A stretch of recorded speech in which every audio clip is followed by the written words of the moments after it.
Okay, here are some applications of limit laws. So let's imagine that I knew two limits exist. The function f of x, as the input gets close to 3, the output gets arbitrarily close to 5.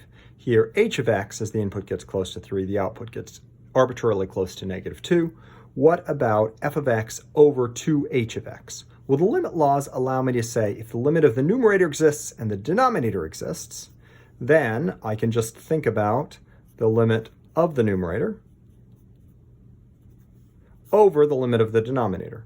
And another limit law says this constant multiple, I can just think of the constant multiple times the limit of this other piece, since I know it exists. Okay. Got to make sure that my denominator isn't equal to 0, but life is good. Okay, so the numerator is 5. This is 2 times -2, and it turns out the limit laws say this is -5/4. Easy peasy. Okay, what about this? Well, there are also limit laws for the square root, as long as the thing inside is positive. Let's just take the square root of f of x.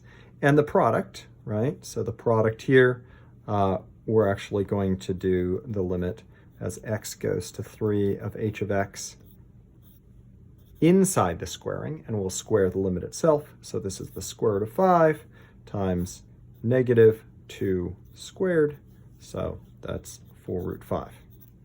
Works pretty smoothly. What about this?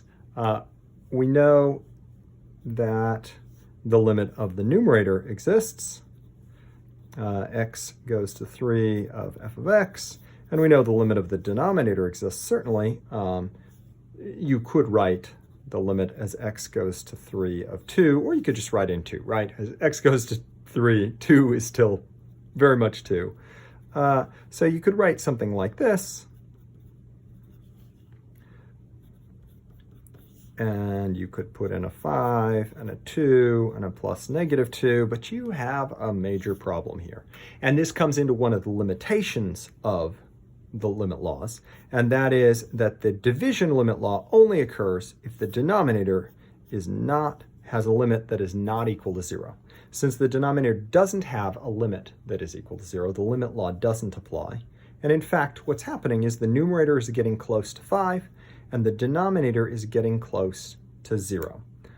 We don't know exactly whether this is going towards -2 from the upper side or from the lower side, so it may be going off to infinity, but I think it's safe to say that the limit doesn't exist, even if it is going off to infinity, -infinity, or so on.